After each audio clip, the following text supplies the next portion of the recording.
स्वागत है आप सभी का संतमत सत्संग बगोला के इस मंच पर। गुरु महाराज, मुंबई से हमारे एक सब्सक्राइबर हैं और ये प्रश्न भेजते रहते हैं। तो आज इन्होंने प्रश्न भेजा है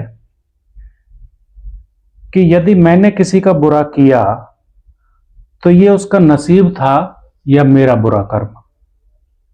इसको ये जानना चाहते हैं, कृपया इस पर प्रकाश डालें।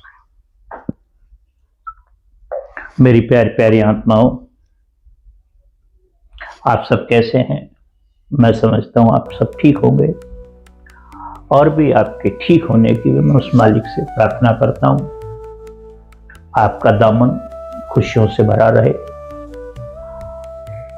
आज जो प्रश्न आया है कि मैंने किसी के साथ बुरा किया, जो मैं समझाऊं, क्या वो मेरा कर्म है या उसका नसीब है? क्या मेरा कर्म है या उसका नसीब है? थोड़ी सी इसमें समझने की बात है। ये दोनों ही चीजें हैं इसमें, कर्म भी है और नसीब भी है। क्योंकि कर्म के आधार पर ही नसीब का निर्माण होता है। अब आप ये कहेंगे कि फिर ये क्रम कहां खत्म होगा? तो ऐसा हमने संतों के मुखारबिंद से सुना है, उनके चरणों में बैठ के, कि सब प्रथम जब उस मालिक ने सृष्टि की रचना की तो सबसे पहले 5 तत्वों का निर्माण किया उसने, और 5 तत्व के निर्माण के बाद फिर उस परमेश्वर ने ये 84 लाख योनियां कहें आप, या 33 कोट देवता कहें उन्हें आप, तो जो 84 लाख योनियां हैं उनके जोड़े बनाए मिट्टी से, आग से, किसी भी चीज से। मालिक को कोई आवश्यकता नहीं होती किसी चीज की, वो जब विचार करता वो सब चीज उपस्थित होती हैं। तो उसने क्या किया कि वो सभी जोड़े बनाए, स्त्री बनाए, पुरुष बनाए, गाय बनाई, गाय का सहयोगी बनाया, भैंस बनाई, भैंस का सहयोगी बनाया, हाथी बनाया, उसके साथ पत्नी बनाई, शेर बनाया, शेरनी बनाई, ये सब बनाए। और सब बनाने के बाद उसके अंदर सब में इस जीवात्मा को प्रविष्ट करा दिया। क्या करा दिया? इस जीवात्मा को उसमें प्रवेश करा दिया। प्रविष्ट का अर्थ होता है प्रवेश करा देना। और सब चैतन्य हो गए। तब तक जड़ थे, पहले जड़ थे, फिर चैतन्य हो गए, वो सब बोलने चालने लगे। तो उस मालिक ने उन्हें एक उपदेश करा कि जाओ, नेक नीति से संसार में आनंद लो। क्या करो? नेक नीति से, अच्छे विचारों से आप संसार के भोगों को भोगो, आनंद लो। तब तक जीव का कोई प्रारब्ध नहीं था और तब तक ना कोई कर्म था। ये सारा का सारा परमेश्वर की कृपा से चल रहा था, उसकी दया से चल रहा था। ना हमारा कोई कर्म था और ना हमारा नसीब था, ना हमारा प्रारब्ध था। चलता रहा।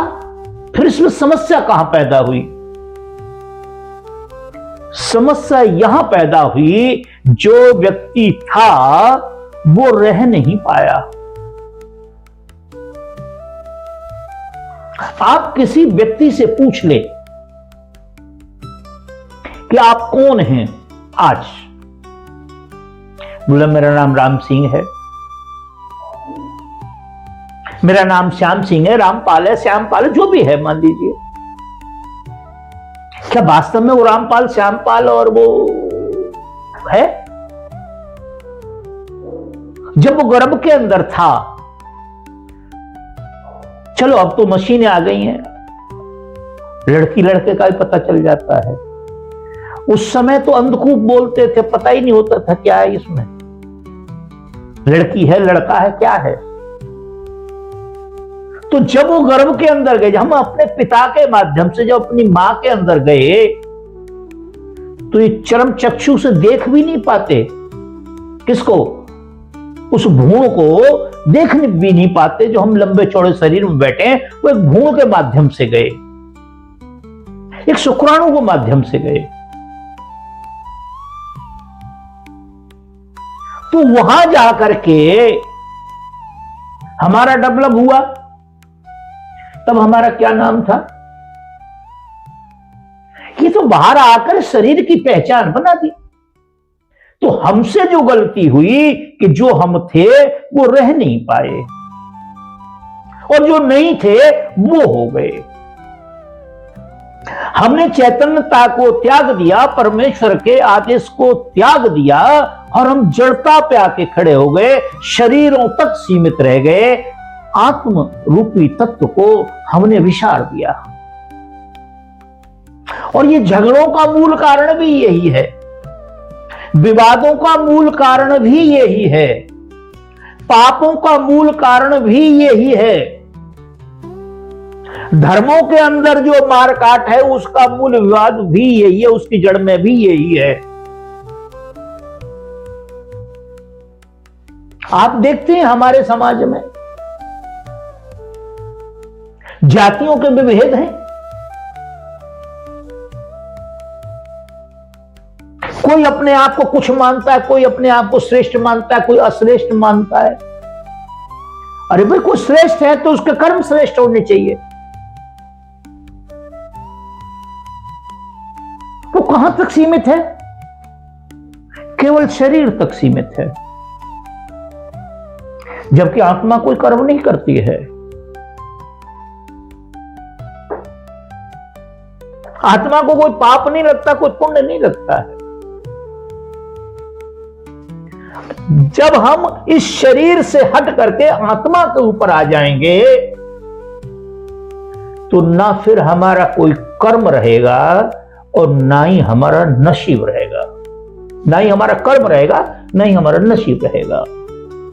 तो उस दिन से, जिस दिन से हम जड़ता पे आ गए, चैतन्यता को छोड़ दिया, तुलसीदास जी कहते हैं जड़ चैतन्य ग्रंथ पड़ गई। जड़ और चैतन्य की गांठ मद गई है। जड़ चैतन्य ग्रंथ पड़ गई। जड़ और चैतन्य, जड़ कहते हैं मन को, चैतन्य कहते हैं आत्मा को। गांठ बंध गई है इसमें। गरुड़ जी पूछते हैं कि जड़ चैतन्य की जो ग्रंथ पड़ गई, दुखों के कारण ये हैं क्योंकि हम शरीर तक सीमित रह गए। क्या कि इसका कोई उपचार नहीं, कोई उपाय नहीं है इसका? वो कहते हैं हां, उपाय तो है। क्या? कि वेद पुराण बहु कई उपाय। वेदों ने और पुराणों ने बड़े उपाय बताए। वेद पुराण बहु कई उपाय, छूटे न ग्रंथ अधिक उलझाई।